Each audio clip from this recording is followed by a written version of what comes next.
headlines for tonight.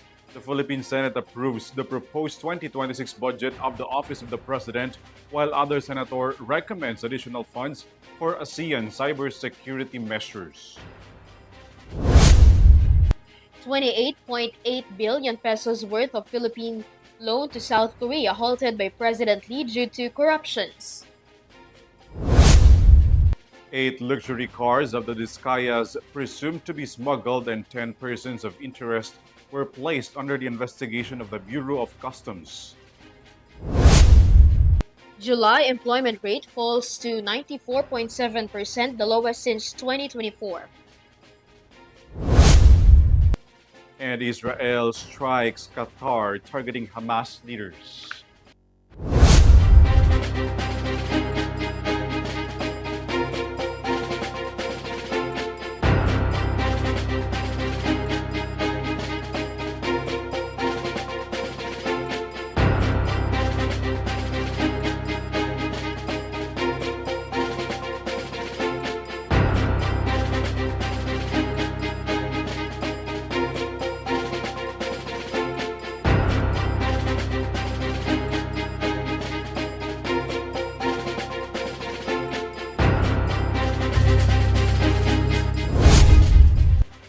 Good evening, bringing you the latest news for tonight. I am ALVIN PELOBELLO. And I am KRIZZA Lopez. This is Eurotv News Thread. The details on our broadcast. The Senate Finance Committee swiftly approved the Office of the President's proposed 2026 budget following the House's quick deliberation. The 27.3 billion pesos budget, largely for the Philippines hosting the 2026 ASEAN Summit, was approved after a 30-minute hearing. Mia Layagin with the report. The House Committee on Appropriations held on Monday the budget deliberations for the proposed 2026 budget of the Office of the President, leading to its swift approval. On Wednesday, the Senate Committee on Finance conducted its version of budget deliberations on the OP's proposed 2026 budget, with Executive Secretary representing the President's office. Similar with the House's, the Senate's deliberation process was also swift, with the OP's representatives spending only 10 minutes during their presentation. The OP reiterated that majority of the 27.3 billion pesos proposed 2026 funds will be allocated for the Philippines hosting of the 2026 ASEAN Summit and related meetings. Support that we would like to request, of course, for the Congress is for the budget for the 2026 hosting, because the activity entails a lot of things for us. The hosting of the summit includes the 2 ASEAN summits as required by the ASEAN Charter. So the first one will be in May, and the second summit, which is a bigger summit, will be in October or November. There are various other ministerial and sub-technical working group meetings between those 2 big summits. And as for our counting right now, we have about 646 meetings scheduled for ASEAN 2026. Senate Finance Committee Chairperson Senator Sherwin Gatchalian spearheaded the budget deliberations, with his interpellation centering around the preparations, complications, and technicalities of the PH ASEAN hosting stint. OP is seeking for the Senate support in their proposed budget, as this will be crucial in the ASEAN 2026 hosting, particularly in terms of security and cybersecurity issues. Senator Erwin Tulfo seconded the cybersecurity concerns, asking colleagues to consider this in endorsing the OP's fund. Tulfo then recommended to grant OP additional funds to support its cybersecurity measures for the ASEAN hosting. What is important is that because there will be heads of the states coming over, so might as well, my suggestion is probably to add some funds for cybersecurity under the Office of the President, for the protection also, and for intelligence gathering before, during, and after the event. Just soon after, Senate Majority Leader Mig Subiri motioned for the approval of the OP's proposed funds, citing tradition of granting courtesy to the offices of the 2 highest officials of the Philippines. Tulfo seconded the motion and, without other objections, then approved by Gatchalian as the Finance Committee Chair. To estimate, the Senate's budget deliberations for the OP's proposed 2026 budget only lasted at least 30 minutes. This is Mia Layagin for Eurotv News. Amid the ongoing investigation of the Philippine government over the flood control projects, South Korean leader Lee Jae-myung ordered halts of the Philippines' loan from South Korea. But the Finance Department insists no such loans are existing. Here's the report. South Korean President Lee Jae-myung has ordered the immediate halt of loan of the Philippines worth 700 billion won or 28.8 billion pesos, allegedly due to corruptions and poor management. In a Facebook post by President Lee, he immediately ordered the Philippines to stop the loan from South Korea. According to the Korean leader, the president's order is meaningful because of the waste of Filipino tax money due to dangerous mismanagement and corruption. For now, South Korean leader has no plans to continue the Philippines loan for the Economic Development Cooperation Fund. At the same time, Lee also encourages media to serve as a watchdog to prevent corruptions. The Department of Finance clarified that the Philippines loan from South Korea does not yet exist. According to the DOF, the agency still ensures that bilateral agreements are made that the Philippine government will match their trust and confidence, ensuring full transparency and accountability. This is ALVIN PELOBELLO for Eurotv News. Public Works Secretary Vince Dizon has requested the Bureau of Immigration place individuals involved in the Senate inquiry on lookout list for their travel plans. This is in line with his formal request to the Department of Justice for an immigration lookout bulletin order to prevent any delays in the ongoing hearing. More from Vanessa Cleofas. The Bureau of Immigration or BI and other concerned agencies should on high alert to monitor DPWH officials and other individuals currently under investigation by the Senate and the House of Representatives in connection with alleged ghost and substandard flood control project, says DPWH Secretary Vince Dizon. This follows after Dizon urged the Department of Justice or DOJ an urgent issuance of an Immigration Lookout Bulletin Order or ILBO against former DPWH Undersecretary Roberto Bernardo. Bernardo was among those named by the Diskaya couple during the Senate Blue Ribbon Committee hearing as having allegedly receiving a percentage from government flood control projects.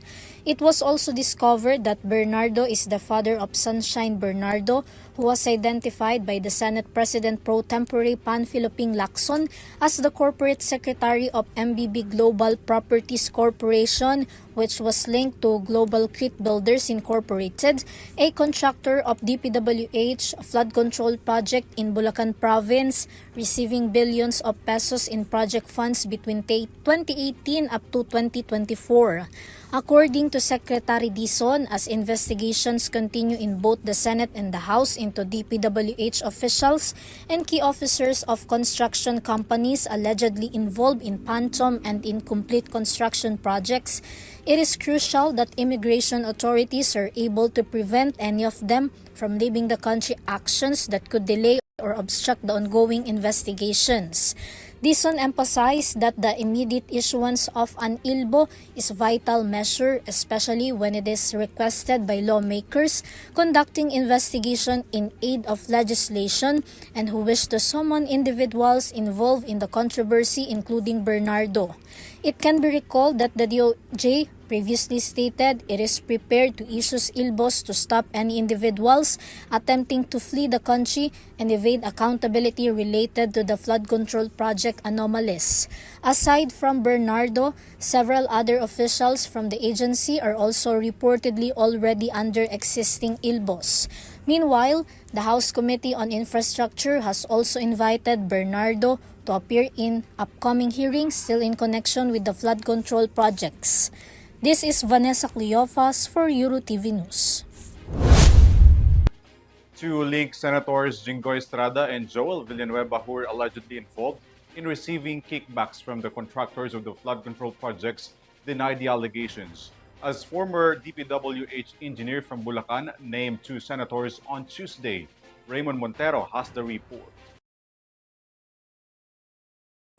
Senator Jinggoy Estrada and Senator Joel Villanueva strongly denied allegations of their involvement in supposed corruption linked to flood control projects.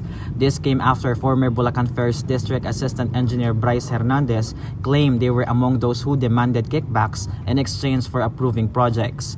In a brief statement yesterday, Villanueva asserted he had no involvement and emphasized that he never had any flood control project under his name.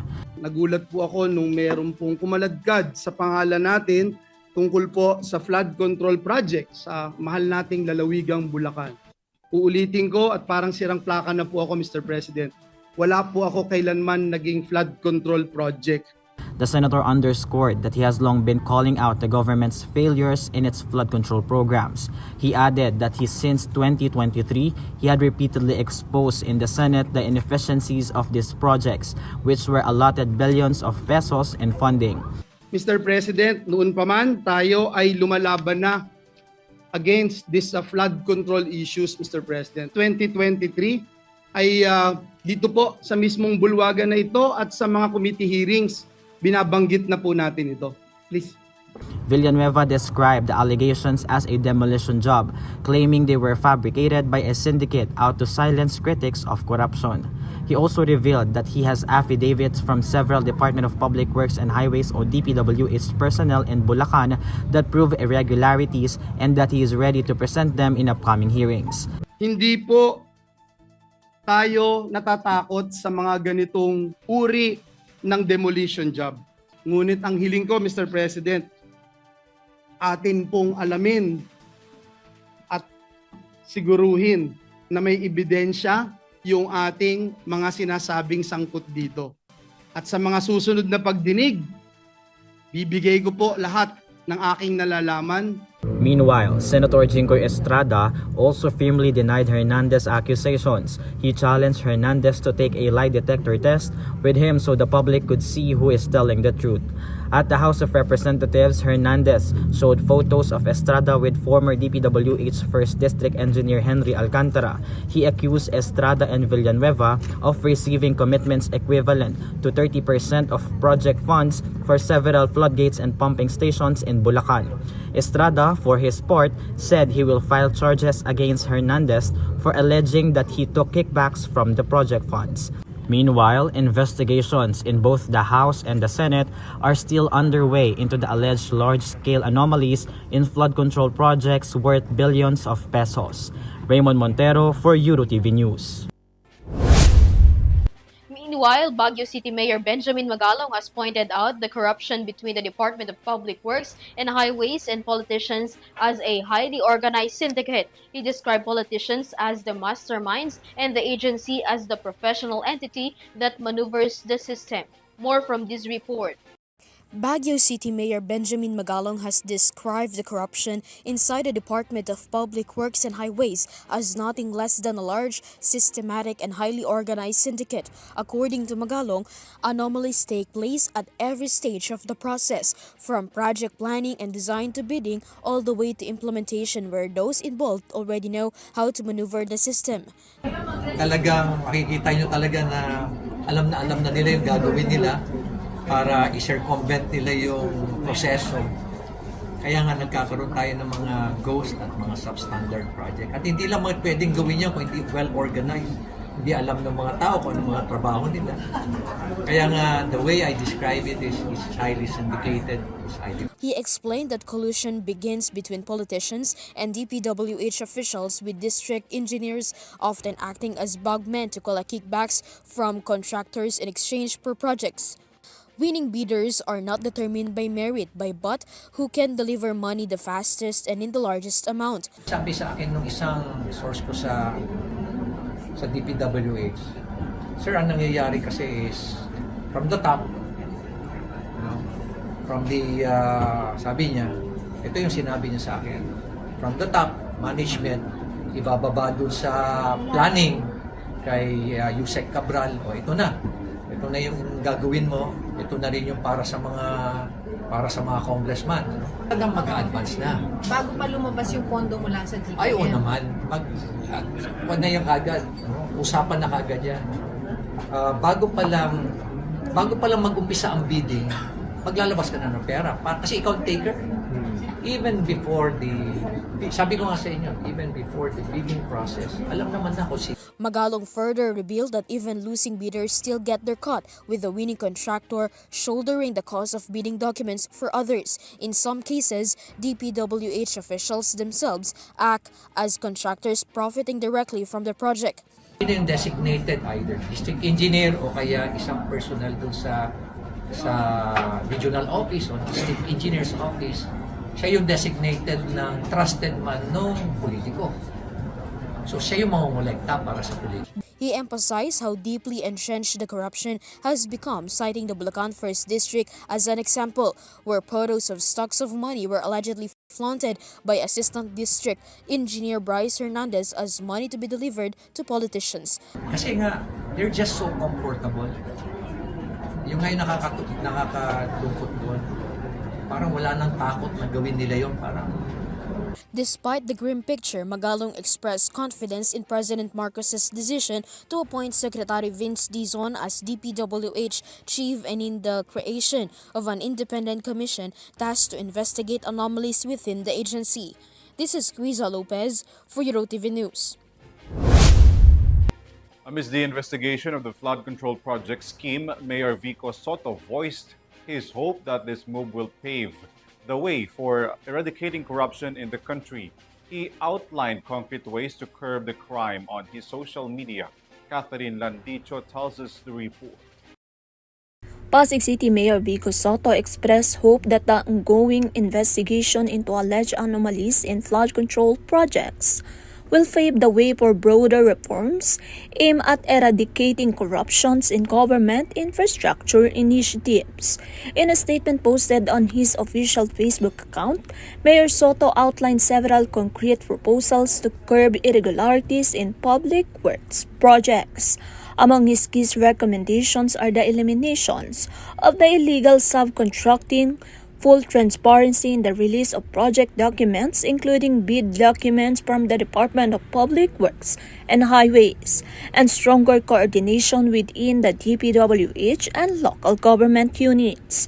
Soto also emphasized that the importance of rigorous infrastructures and construction monitoring and called for reforms in the accreditation, the process of the Philippine Contractor Accreditation Board, to ensure that only qualified and legitimate contractors are awarded government projects. The mayor acknowledged the difficulty of uncovering the full truth, especially with the possible involvement of the powerful groups in the alleged irregularities. However, he maintained that both the government and the public must not lose determinations in the pursuit of justice and accountability. As a call to action, Mayor Soto urged all sectors of society to take part in fighting corruptions by being vigilant, informed, and actively engaged in exposing wrongdoing. This is Catherine Lanticho for Eurotv News. 10 persons of interest were linked to the investigation of the Bureau of Customs over the luxury vehicles of the Discayas, but these vehicles presumed to be smuggled. Henry Nicolas has the story.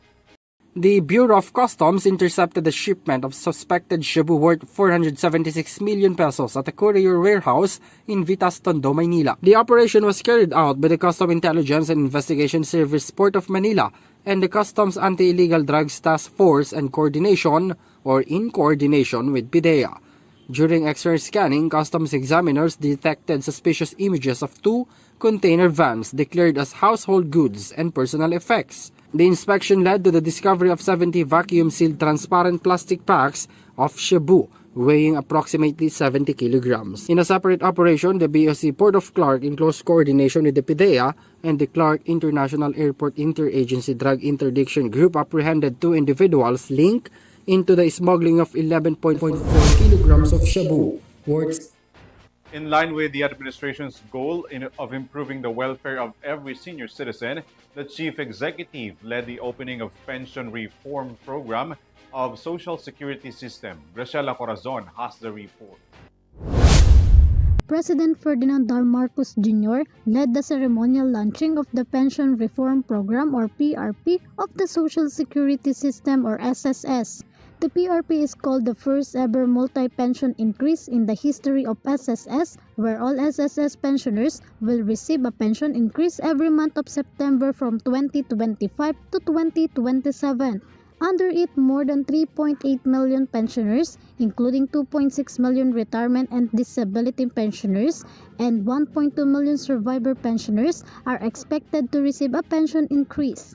This is also in line with PBBM's directive to improve the welfare of the elderly and strengthen their social protection. For the SSS pensioners who will receive the pension increase, here the pension increase schedule. For the month of September 2025, you will receive the 10% increase retirement and disability pensioners, 5% increase death or survivor pensioners. In the month of September 2026, you will receive additional 10% increase retirement and disability pensioners and additional 5% increase in death or survivor pensioners. In September 2027, in month of September 2027, you will receive additional 10% increase in retirement and disability pensioners and additional 5% increase in death or survivor pensioners. According to the SSS leadership, the PRP is a major step forward for the Social Security system, a system that provides protection to SSS pensioners. At the end of the 3 years, the total increase in the pension of retirement and disability pensions will reach approximately 33%, while 16% for survivor pensioners. During the ceremonial launching, it was emphasized that no increase in contributions will be required to implement the program. This is Graciela Corazon for Eurotv News. There have seen to be decline in the number of employment for the month of July. The Statistics Authority has recorded 94.7% employment rate, the lowest since 2024. Mia Layagin reports. The Philippine Statistics Authority recorded a decline in the country's employment rate, posted at 94.7% in July 2025. This percentage is equivalent to 46.05 million Filipinos who are employed in July, showing a significant decrease from June's 48.67 million. Based on PSA's labor force surveys, this July rate is the lowest employment rate in the Philippines, not only in 2025 but in 2024 as well. Despite the decrease, the highest total employment rate was from the service sector, followed by industry and agriculture. Cordillera Administrative Region recorded the highest employment in July with 96.6%, while Bicol Region is the lowest at 92.3%. Consequently, the underemployment and unemployment rate in the country spiked in July with 14.8% and 5.3% respectively. This percentage reflects 2.59 million Filipinos without job or business in July 2025, posing the highest unemployment rate in the Philippines in the first half of 2025, passing as well 2024 records. This is Mia Layagin for Eurotv News. More overseas Filipino workers received assistance from the Philippine government as part of the reintegration program. The beneficiaries were from Mindanao that are the recent victims of human trafficking. JC Pancho tells us more. Amidst another case of fraud against our compatriots abroad, the Department of Migrant Workers or DMW has provided immediate assistance to overseas Filipino workers from northern Mindanao. The aid amount of 43 OFWs who fell victim to a scam in South Korea has reached more than 2 million pesos. DMW Undersecretary Bernard Olalia himself announced this is assistance during a press briefing in Cagayan de Oro, where most of the recipients were from Misamis Oriental.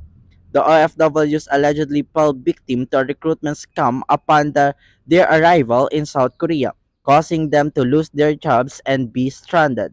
In addition, 4 OFWs received relief boxes containing food, hygiene kits, and other essentials items worth 120,000 pesos.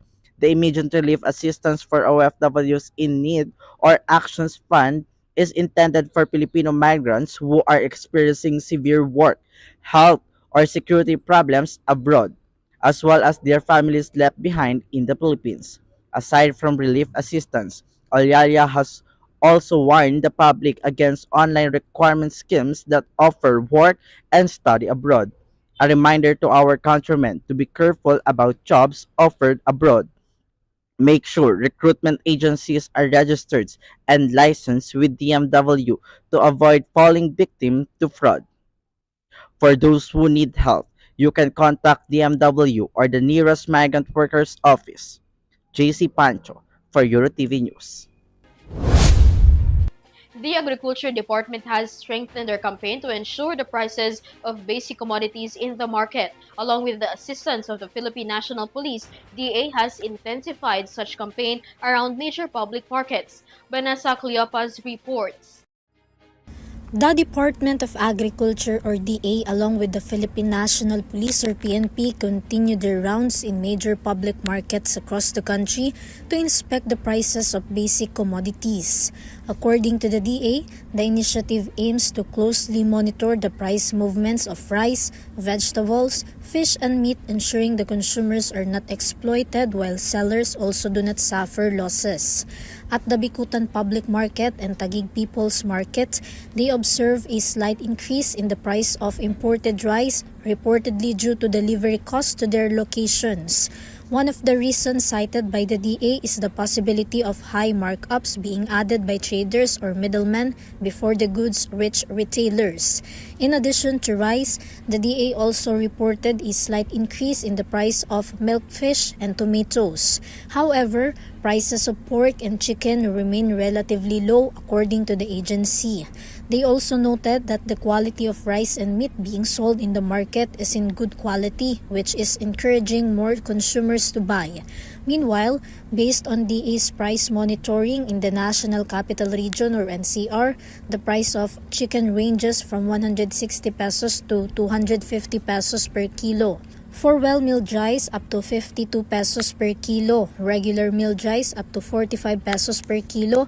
While milk fish is priced between 220 pesos and 300 pesos per kilo.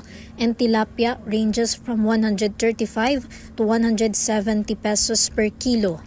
This is Vanessa Cleophas for Eurotv News. The Philippine Health Bureau has requested over 260 billion pesos fund for the fiscal year 2026 as the department seeks to strengthen the universal health care and should prioritize the zero billing program of the current administration. Lloyd Demipendan has the details. The Department of Health will continue to strengthen the implementation of universal health care nationwide with the help of the allocated budget for 2026. The department is requesting a 260.6 billion budget for 2026 to accelerate the implementation of universal health care, focusing on the expansion of hospital services, improvement of health facilities, and the implementation of preventive programs. Among the priority programs are the implementation of zero balance billing, expansion of bagong urgent and care, ambulatory service centers, specialty centers, as well as the continuation of Puro Kalusugan program. The budget will also cover the deployment of healthcare workers and professionals, construction and rehabilitation of health infrastructure, procurement of health supplies and commodities, and provision of medical assistance for indigent and financially incapacitated patients. In addition, the Department of Health will highlight health promotion activities centered on preventive health education to help reduce the incidence of diseases. Health Secretary Ted Herbosa further emphasized that the agency aims to increase the share in the national health account from 50% to 80% to lessen the financial burden of Filipinos and further strengthen health services. As of now, ang national health account, sabi, mga 40% pa lang ang ating share and 60% pa rin ang out-of-pocket. I mean, magbubunot ka pa rin ng pera sa bulsa mo para bumili ng gamot or magpatingin ng. So we want that to increase to about 50 and hopefully 80%. And sa tingin ko kaya kasi with this zero balance billing. And I'm hoping na pag umalis ako, ang target ko sa akin sarili, pag natapos na ako after 3 years kami ni BBM, at least ma-attain ko yung 50%. Through the budget, more Filipinos are expected to benefit from broader and more accessible medical services across the country. Lloyd Demipendan for Eurotv News. New units of the no-contact apprehension were installed aiming to strengthen the campaign against traffic violators. Around 100 members of Swift Traffic Action Group were also deployed. Catherine Landicho returns. The former traffic czar of the Metropolitan Manila Development Authority or MMDA is now head of the Traffic Education Division. Colonel Edison Bong Nebria is back on the road. This is according to MMDA Chairman Attorney Don Artes, following the establishment of the Swift Traffic Action Group or STAG, which aimed to strengthen the implementations of the no-contact apprehension policy. Around 100 members of the STAG will be deployed throughout Metro Manila, especially along major roads and mabuhay lanes. STAG will focus on promoting road education and safety through minimal direct interaction with motorists. Chairman Artes clarified that Special Operations Group, also known as the Strike Force led by Gabriel Go, will not be disbanded. The Strike Force will continue its mandate to apprehend and tow illegally parked vehicles.